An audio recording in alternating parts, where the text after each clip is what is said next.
America street team all fair long in Carousel Park and ask them about our Mall of America mystery cards where everyone, and I mean everyone, is a winner. Get yours before they're gone for the summer.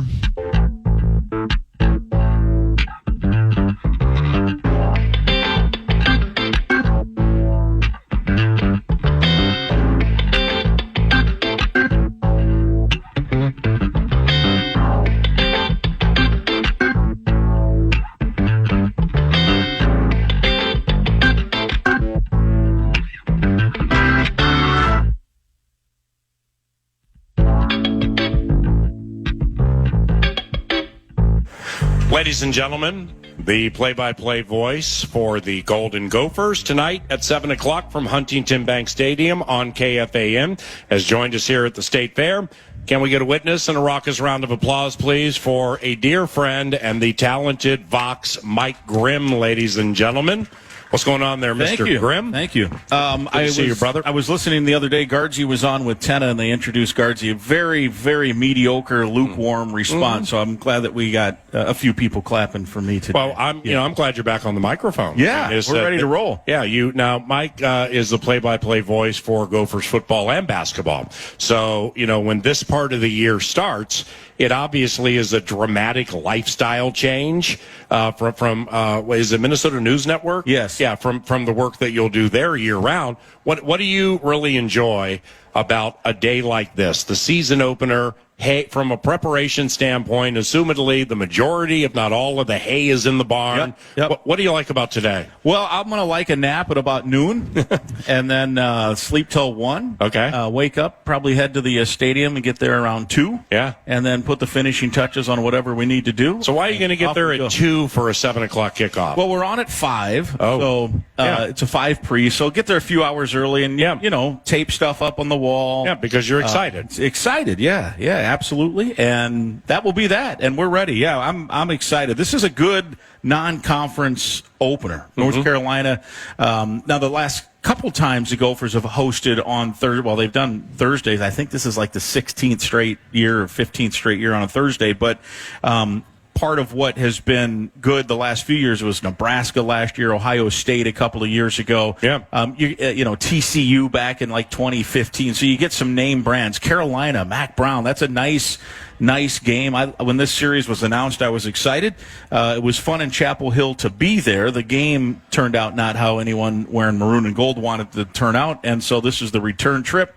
And this is a nice game. This will be, in addition to being on the radio, this is a national TV game. The focus of the attention. This will be probably the most attention the Gophers will get most of the year, unless they really get into some special territory later on and get moved, into some other primetime spots. Last year they beat Nebraska. They had the walk-off kick. Yep. Jackson made the great catch, and they got mileage out of that for a while. Right. Does this sound accurate? I'm going to assume it is. When I was preparing for Golden Gopher football segments en masse today, I was looking at a newspaper from Fayetteville, a newspaper from Charlotte, some North Carolina Tar Heel stuff, and of course Golden Gophers representative stuff. But one of I think it was a Fayetteville newspaper. Are the Golden Gophers 21-2 in non-conference games under PJ Fleck? Yes. 21-2? Yeah. Holy cow. So the loss to North Carolina last year is, it's not just an outlier. Right. It's I don't want to say aberration, but holy cow, 21-2. Yeah. The only other loss was that black cloud that still hangs over everybody, the Bowling Green game. Gosh, geez. That was in, what year was that, 21? Was that? It was, 21. Okay. So those are the only two losses. Remember when you were on the microphone at what was TCF Bank Stadium? Yeah. And North Dakota State University rolled in with that beef-eating fullback. Yes. They kept giving the ball to, and they just quit. That wasn't a PJ team, right? No, that was my first year. That was Jerry Kill's first year. Oh, wow. That was your first year on the mic? 2011. Oh, geez. Think how long ago that is now. Time flies. Yeah. That was the first game on the Fan. Right. So I got a good story about it. Oh, wow. So the first game the first home game on the Fan. The first game, we went out and played a Lane Kiffin coached USC team. That was my first game, Guardsy's first game. At the Coliseum? At the Coliseum. Crazy. And the Gophers gave them everything they wanted, and then we came back. Actually, I think I can't remember how it unfolded. New Mexico State might have been in the middle there. But anyway, when North Dakota State was there, we're down at half. Gophers are down at half. People are a little worried. And I'm walking down to grab a bottle of water, and Sid is walking by, and he says, "That's what you get for leaving the station."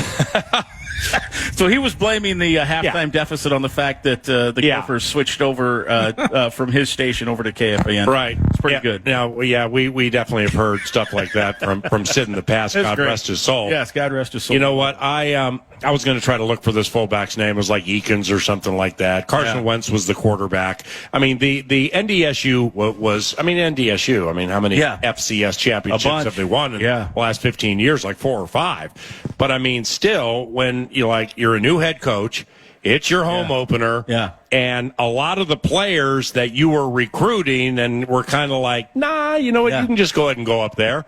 Well, that stirs something inside those individuals. For sure. Where Kill and the Gophers got their best that day, but I just remember it was relatively close, and there was this beef-eating running back they just could not get hold of. I can't remember his name either. You're right. You know what I mean? Yeah, and then there was either a year before or 2 years before, Matt Spaeth, a great Gopher tight end, had to block a field goal at the end at the Metrodome to save the day, because NDSU was almost on the verge of winning that game too if they had made that kick. So, but that's a great program. I think I read this week they have 42 kids from Minnesota on that roster. Wow, the Bison, and they've done a great job with that. So good that I think the Gopher coaching staff has kind of said, "Look, we got to go out and." Recruit the outstate a little bit more. They've got, and they have done that now. They've got a few. They've got a couple of Detroit Lakes kids now. They've got a couple kids from Alexandria, one on the team, one committed. I'm trying to think where else they've gone. Esco, Minnesota now with Coy Parrott. They've got Stacy, Minnesota, and others. So it's Brock Jensen was the quarterback for NDSU. DJ McNorton was the beefeater. And Tyler Roll? Tyler Roll. That was the guy. He was at the Metrodome. That was the Metrodome game that NDSU ended up, that Spaeth, I think, had to block a field goal. That must have been 20... Like some Bison fans 2008, maybe? Jumping out of trees and showing me Tyler Roll. Right. Tyler Roll, that's who it was, yeah. Yeah, he was a stud. I think that was in the Metrodome. And that was a game that the Gophers eked out. But it's so long ago, and I'm getting so old, I can't remember. How about this with Mac Brown's Tar Heels? Well, now the Fayetteville intel is accurate. I mean, my guy's doing his work. Minnesota 21-2 in non-conference games under P.J. Fleckman. That's absolutely terrific.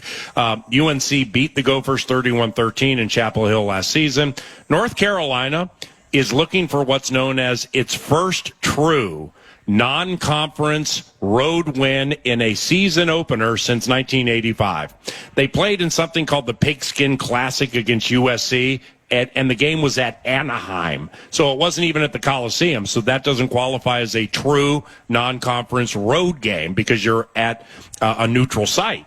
So North Carolina has not won a season-opening road game in circumstances like this, non-conference, since 1985 when they beat Navy 21-19. That is a while ago.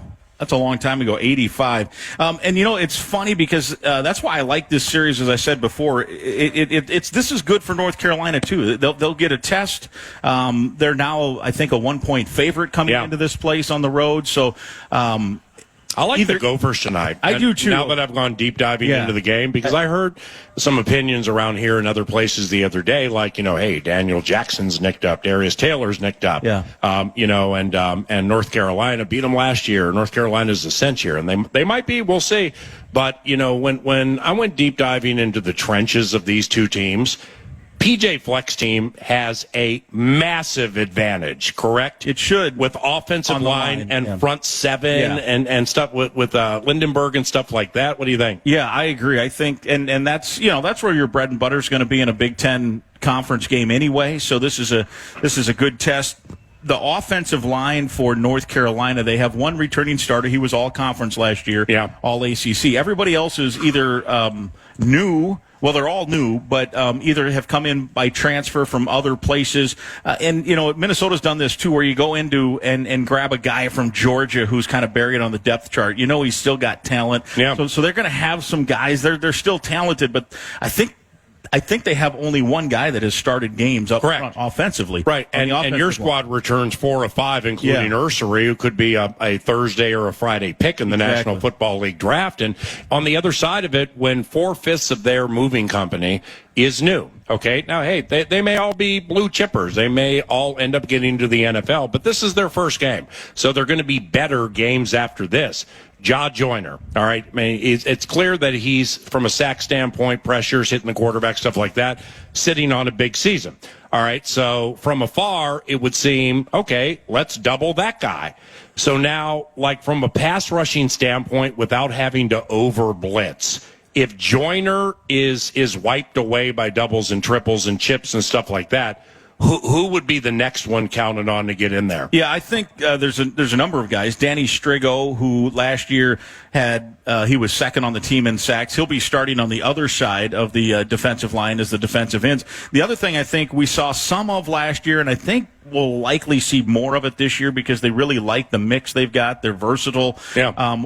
I think we'll see times where Ja Joyner will come up and surprise you. He'll line up on the interior on a passing down and try to get hooked on a big wide guard that he can just fly through, and just shoot the gap. And vice versa. They might have some interior guys shift out to the outside. They may bring in 4 defensive ends all at once, and that's the 4 they've got in on a passing situation. So I think they're going to try to avoid or move him around a little bit. The other thing is they have a new defensive coordinator.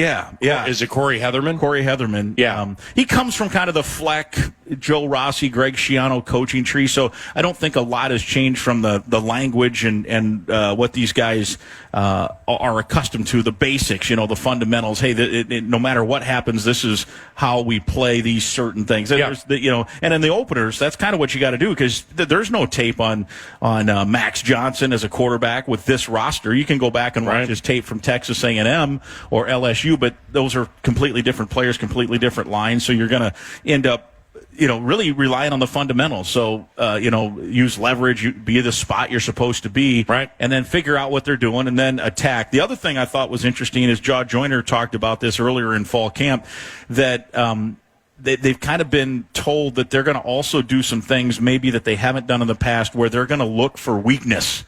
And, the NFL does that, right? They just try to exploit matchups, and they'll just kill you all day on something. Front, if there's might need you to re-explain that. Well, because all coordinators at all levels of football, if they're not looking for the L's on the other side, they should find a new profession. But I think there'll be more of we're going to move a guy in there to exploit that weakness. Oh, I more. see. It's going to be like normally the 3 technique would line up here, but we may move Ja Joyner in there down just to do something, or we may overload that particular spot. Of course, in film study, they know where the strength and weaknesses are, but I think they'll try to exploit it personnel-wise maybe more than they have in the past. So it's new coordinator, tough to ultimately, until we see the game, to actually know what that looks like and who's going where. But on the Tar Heels side of things, we saw Drake May a year ago. Now it's Brad Johnson's kid. Yeah. I think he's with his third school. It was A&M and LSU prior to that. But what are we the unknown from that standpoint is intriguing in tonight's game as well. Yeah, and diving into him, because I remember watching him for Texas A&M, Max Johnson, and thinking he struggled a little bit. And then looking more into it, his first full year as a starter at LSU, he had 27 touchdowns and 6 picks. Wow. Which is pretty good. That was Ed Agorian's last year. Then he got caught up in the coaching change. The Notre Dame staff comes in. He transfers to Texas A&M, and then he's there for 2 years, and guess what? Their coach gets let go, so he's now moving on to North Carolina. His Texas A&M numbers were not very good. Middling, I'd say. About the same number of TDs as interceptions. Did not win the starting job in terms of starting all 13 games. He could have gone anywhere. He was a highly recruited kid, and obviously he's got the ties to the former Viking Brad Johnson as his dad. So I think it'll be interesting to see. Mac Brown, his news conference was on this past Friday, and he has not met with media since. And he basically flat out said we're playing both guys. Yeah. A kid named Harrell who played in their bowl game last year when Drake May opted out because he was getting ready for the draft. And he's a little bit more of a runner. He had 19 rushing attempts in that bowl game last year. So P.J. Fleck, back yesterday, I chatted with him a little bit. He said, yeah, they're a little bit different. We have to prepare for both. It takes a little extra practice time. But again, in these openers, you just fall back kind of on the fundamentals, be at the right spot at the right time, and then make a play off that. So I think we'll see two quarterbacks. Mac Brown played it. You know the old saying, if you have two quarterbacks and you're not sure who to play, you have none. Yeah. Mac Brown was very against that idea. He's like, no, they both played so well. We're going to play them both. And then his other thought, which I thought was unique. Well, that's reading between the lines. It kind of indicates to me that he's not infatuated with either. I agree. Wouldn't you agree? Yeah. But he was trying to push it the other way. Well, they've both been so good. We want to give them both a shot. But if Brad's kid is a pocket guy, is he? Yes. And the other kid can move? Although he can move too. Brad Johnson, one's a lefty, one's a righty. Johnson's kid's a lefty. He can move a little bit, but he's not like Harrell, the other kid. So we'll see. And then Brown also said in that news conference in just discussing the quarterback situation, because, of course, the media there is pressing him on that. Like, what do you mean you're not going to name a starter? And he said, well, if somebody ends up taking it and plays like Drake May, then that guy's going to be the starter. But he said, we just don't know what we're going to get, so we want to give them both a chance. He also said last year, when they played Harrell in the bowl game, they felt bad for Harrell because he didn't get any snaps or very few snaps during the year because May played it all, most of the year. So he said, we want to get them both experience anyway. So if a situation like that comes up, we're not going in with no experience. So I am with you. I read between the lines that neither guy has been impressive enough to win the job. The last year in losing to Drake May's North Carolina Fighting Tar Heels, there is now a senior wide receiver named Nate McCollum. He was a junior last year, 15, 165, and 1. So, I mean, I said earlier, when you have Ja Joyner off the edge, you have Justin Wally as a corner, and Cody Lindenberg as a linebacker, that's quality stock at each level. Yeah. But those are 3 of 11. Yeah. So this McCollum, it's what's fascinating about this game to me is new quarterbacks are being worked in. One team's working in 4/5 of a new offensive line. PJ Fleck likes to run in the first place and play keep away and dominate time of possession. I mean, it sounds like a bunch of runs tonight. You look at it that way? Yeah, particularly if it's, raining cats and dogs, which it sounds like there's going to be some rain. So I would think that the passing game would be relatively minuscule in the rainstorm, but who knows? I mean, there have been some games in monsoons where people have been able to pass because you can't guard anybody, right? Yeah. So who knows? If it's what I've learned over the years is if it's not windy and it's raining, the offense has a major advantage because of the back pedal and the slip. Yeah, they know where they're going. Right. Yeah. But if it's windy, it changes the whole thing. It changes things. And so fingers, I don't know. I don't know if I had a conversation this morning. Is it better if it's raining for the Gophers or not? And I don't know the answer. I think instinctively you'd say yes because they run the ball so well, but who knows? I just would prefer that fans enjoy the game and not have to get out rain ponchos or get a lightning delay or something. So let's hope that goes through without any major issues. But I think it's setting up to be a game where Minnesota can do some things moving people up front. And by the way, if you are going to the Golden Gophers game tonight and you think you need a poncho, well, buy it right here from the Pro Shop. We sell ponchos here at Carousel Park at the Great Minnesota Get-Together in the shadow of the grandstand. And there could be some weather this evening. We do sell ponchos, T-shirts, sweatshirts, hats, and so much more. This is Mike Grimm, the play-by-play voice for the Golden Gophers football team. 7 o'clock tonight, KFAN, Huntington Bank Stadium. It's the lid lifter. The North Carolina Tar Heels are in town. More on that game and the season with the Vox when we return to KFAN.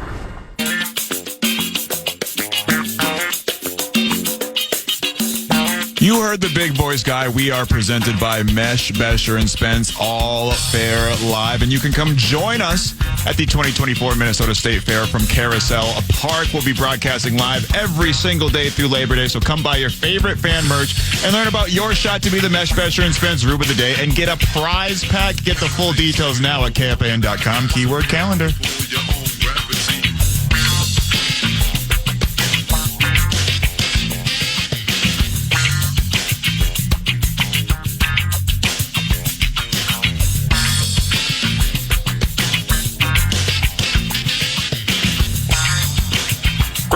Mike Grimm, play-by-play voice for the Golden Gophers football team. Grimm.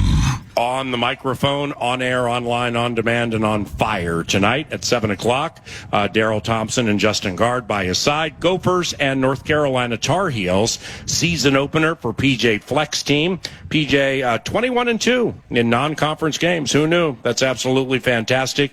Brad Johnson, a former Vikings quarterback, his son Max Johnson is one of the quarterbacks North Carolina will use this evening. And the Gophers have a new defensive coordinator. He came here from Rutgers. His name is Corey Heatherman. And when you were talking about, Jaw Joyner and complimentary players and stuff like that, like, is there a book on Heatherman? Is there, like he's aggressive, he's Flores-esque, or he's Tampa 2, Leslie Frazier-esque? Like, is there a book on him? Yeah, so he was a defensive coordinator at two places before he was at Rutgers. He was at Rutgers the past couple of years as a linebackers coach with Schiano. And, of course, PJ and Schiano, they've, intermingled in their coaching staff forever. Schiano stole two guys off the Gopher staff a couple of years ago, including his current defensive coordinator, Joe Harasimiak. So I think a lot of that defense will be the same. But he was the defensive coordinator at James Madison. Right. And that's an up-and-coming team. That's where the Indiana coach, Signetti, was. Mm-hmm. He was the defensive coordinator when they were making their run to get him that Indiana job. And so he was there blitzing all the time, coming from different areas. I don't know if we'll see that type of aggression. We shall see. Who knows, right? I think they do like the versatility. I think they feel like they've got a bunch of guys that can do a bunch of different things. And now they thought that last year too. And while by what had been recent Gopher standards, the defense took a step back. When you still look at it in terms of how they rank nationally, they weren't horrific. They weren't in the bottom half or anything, but they did take a step back. And so I'll be interested to see what the mix is, because there's that train of thought where if you're really good, let's just have these guys concentrate on a few things and be outstanding at it, or do we want to throw a bunch of stuff at them and have them do a bunch of different things? And how much do you spread them out? Is it too thin at some point? Do you then lose some of that effectiveness? So I think you got to find a good mesh point there, and I'm sure that's what they've been working on most of fall camp. But I will say this, just watching him practice, he just has a really good presence, a really good command. You probably have had this situation too, where you walk onto a football field, you're not that familiar with maybe new coaches or this and that, and you can get a pretty good feel just by how they are and their demeanor, and then how guys respond to them. And I've been 100% impressed with the response and how he handles himself coaching the team. In the Big Ten, Grimmer, I think there's 6 or 7 different teams that are rolling with a new quarterback this year. So, focusing on Max Johnson and how they're going to use those two guys.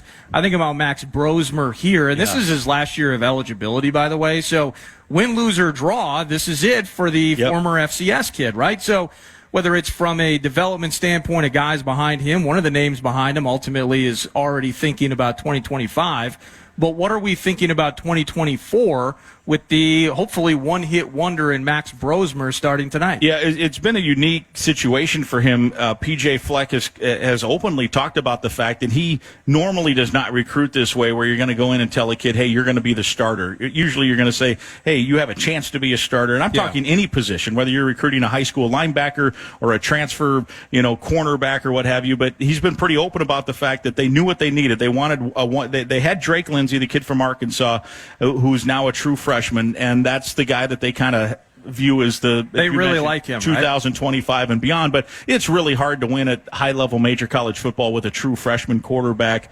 unless it's just the 5-star incredible Michael Vick kind of athlete, right?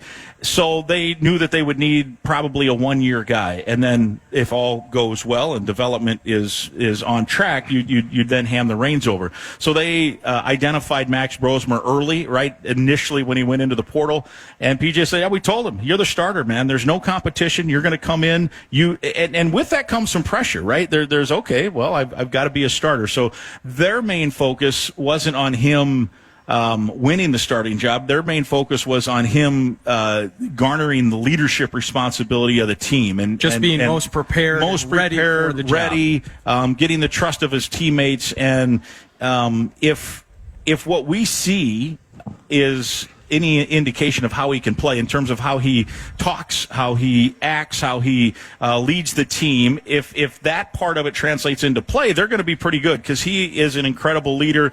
We've had a chance to do a couple of different interviews and a podcast and different things with him, and I've just come away thoroughly impressed. Now, the step from New Hampshire and FCS up to Big Ten and playing North Carolina and eventually playing Michigan and Iowa and some of these really good teams that are on the schedule, USC and Penn State and Wisconsin and on down the line, a really good Rutgers team we just talked about, all on the schedule. To me, the big question is, how does that translate? There have been some instances where guys have transferred up and been very good. There have been instances where guys from that level P have gone on to be really good NFL quarterbacks, and you would assume then that had they tried this jump, and look, if you're playing in the NFL, you're going to hopefully, you think, play in Big Ten. So there have been some instances where guys have moved up and had success. When we watched him in the spring, I think you could tell he was kind of learning what the windows were, right? Because at New Hampshire, the deep defensive backs aren't quite as long, aren't quite as fast. Now all of a sudden, it's, I can't make that throw. Versus Stonehill, Dartmouth, yes, Towson, Albany, underrated, Albany, let's say that, Stony Brook. I think a former Viking came out of Stony Brook, or maybe it was Slippery Rock. Yeah, Slippery Rock. There it was, Slippery Rock, Monmouth, I mentioned, Villanova. Yeah. You think of them for hoops, but watch out for the big skin. So a little different in the Big Ten. So like you say, you go from that schedule to now, and where he was the leading passer in that division last year, 315 yards per game. He was one of 3 finalists for the Walter Payton Award, which is basically the Heisman Trophy for the FCS level. He did not win the award, but he was in the final 3, led that division in passing yards. But watching him in the spring, you could tell he was learning the windows, learning the adjustments, and now watching him in the fall, man, he just looks so comfortable back there. I hope it translates because you know how some of these guys, they drop back and they just look comfortable, and it's just like all of a sudden they just toof. Yeah. I'm acting it out so no one at home can hear. I got you. But they just drop back, they look relaxed, and then it's just like a dart to the open guy. And it's easy to say, well, throw to the open guy, but not every quarterback figures out who the open guy is. Right. It looks to me like he has that part figured out. That's a good example, too. I remember, Callie McManus, it's easy to look down on somebody once they're gone. That's not really my point.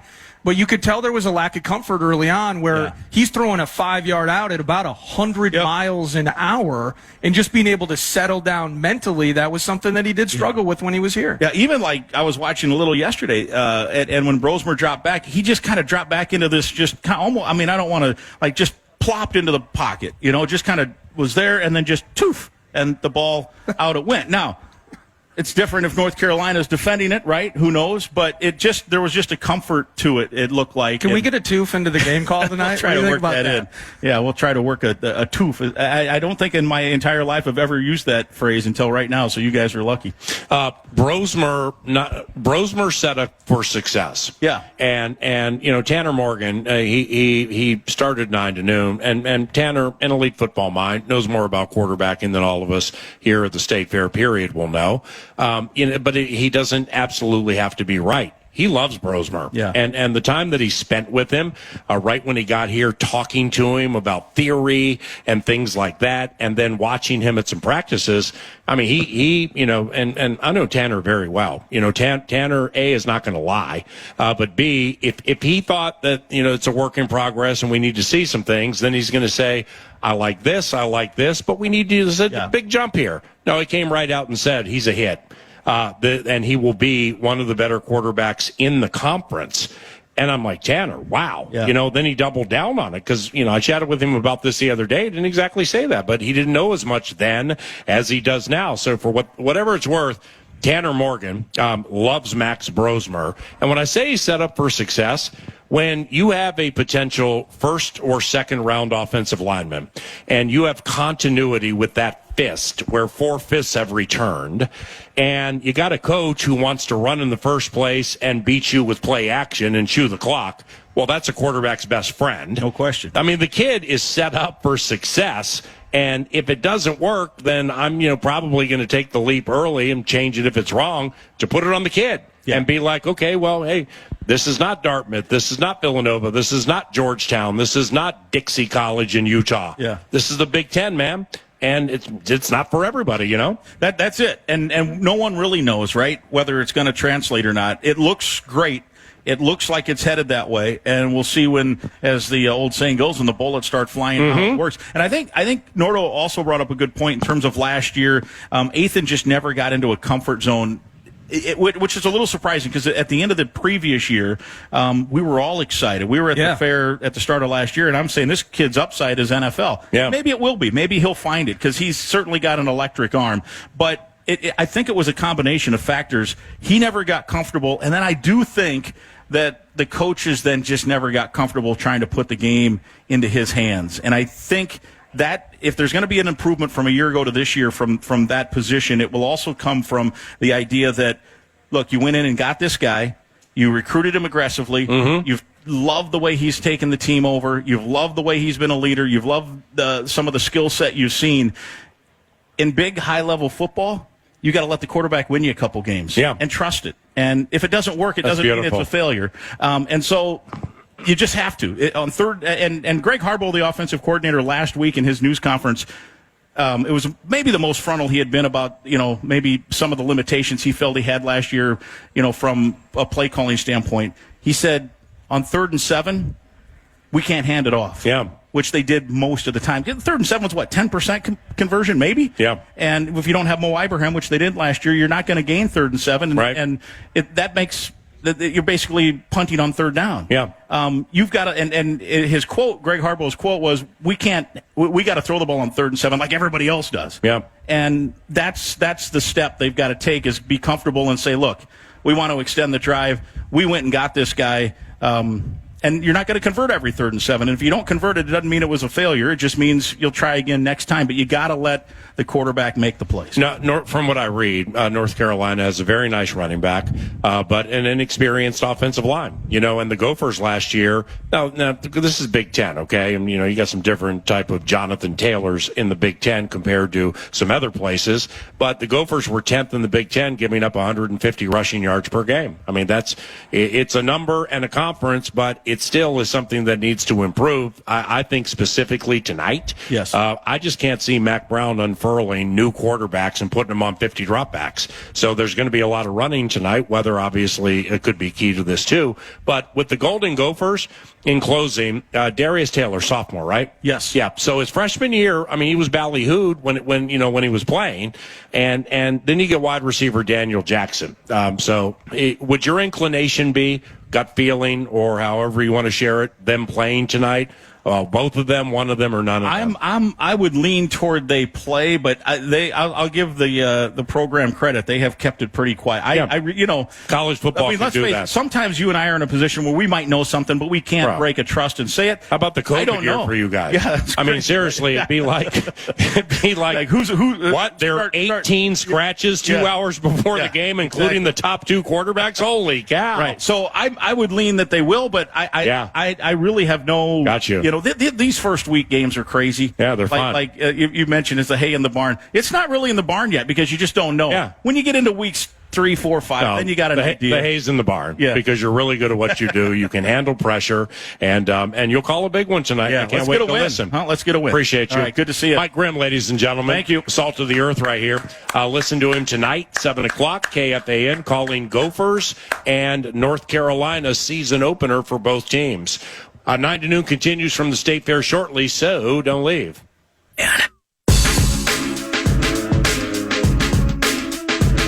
Want to chime in on what's happening with your favorite KFAN program? Make your voice heard on the Bradshaw and Bryant text line. Let us know what you have to say by texting your message to 64686. That's 64686. Standard message and data rates apply. Parker Fox, who puts the power in power forward for the Golden Gophers basketball team, will be joining us very shortly. He's also an elite Golden Gophers football mind, Sky Yuma, big man. He'll be joining around the corner, but first.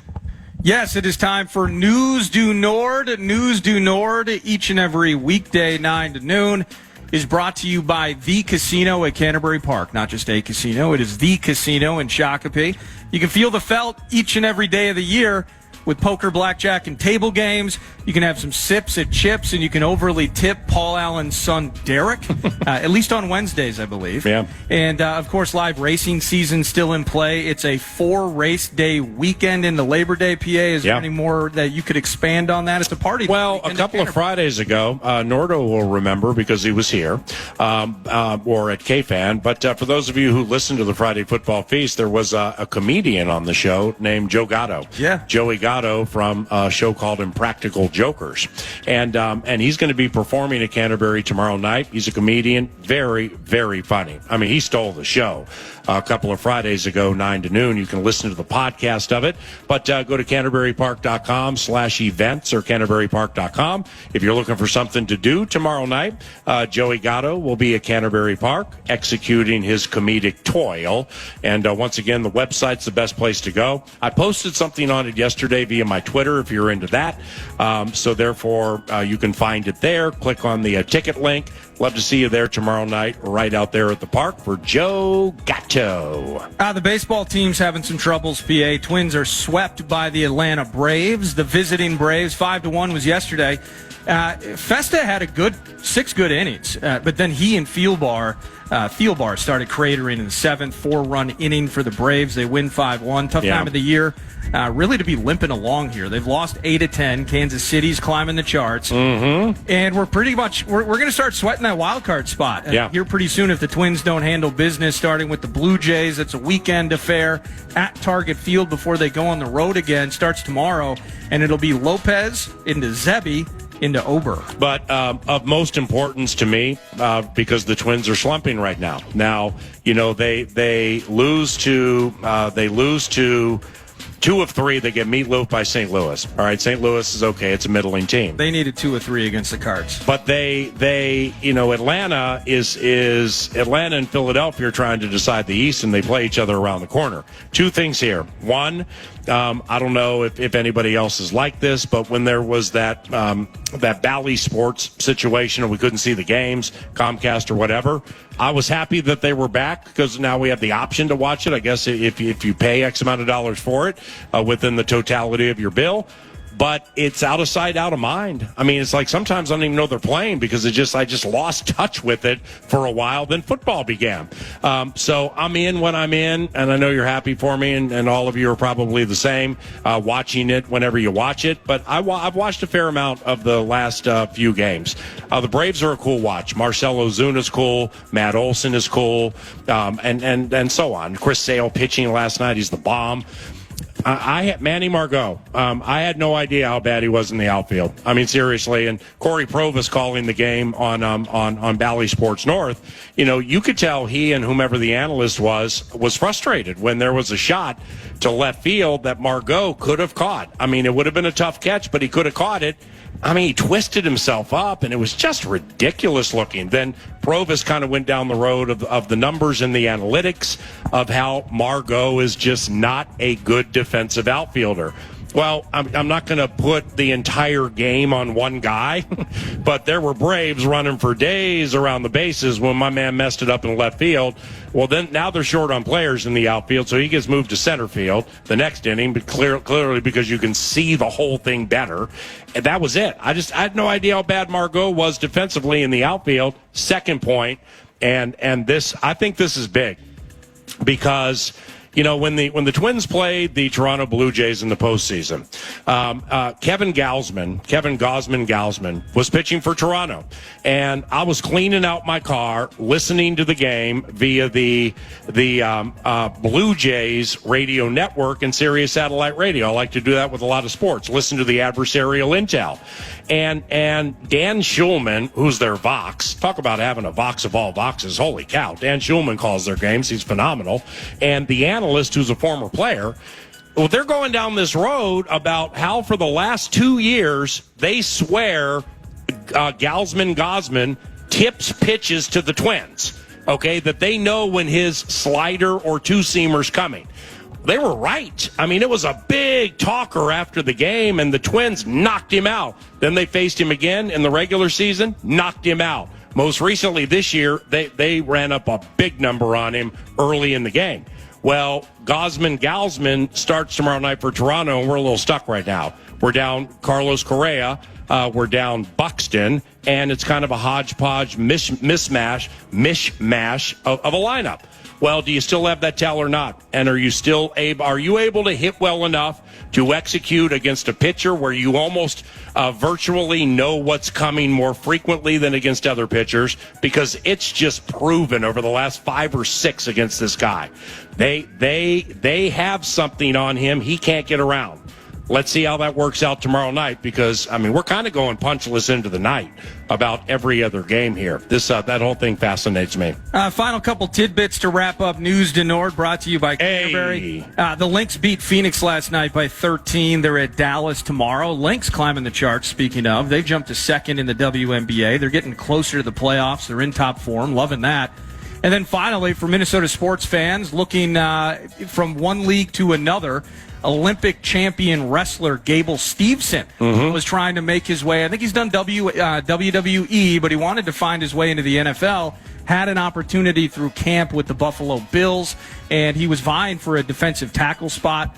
Sadly, he did not make the final 53-man roster of the Buffalo Bills, and just kind of something to watch. Kind of gave me, looking back in time, Brock Lesnar memories in terms of elite athletic specimens. And when you're at that level, it's like, I can do anything, right? And Brock gave it a fair shake down in Mankato back in the day.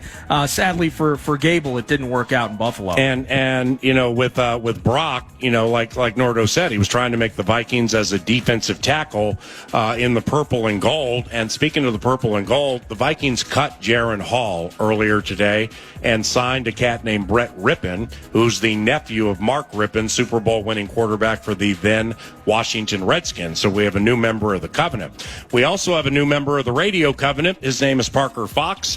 He joined KFAN within the last year. He's on the Power Trip frequently. Also the co-host of Fan Line for the Wolves, Howling with the Homies, working with Maxwell Fuller, who's producing 9 to noon right now back at the 651 Carpets Plus studios. Parker plays for Ben Johnson's Golden Gophers basketball team. And we're going to chop it up with him next when we continue from the State Fair on KFAN.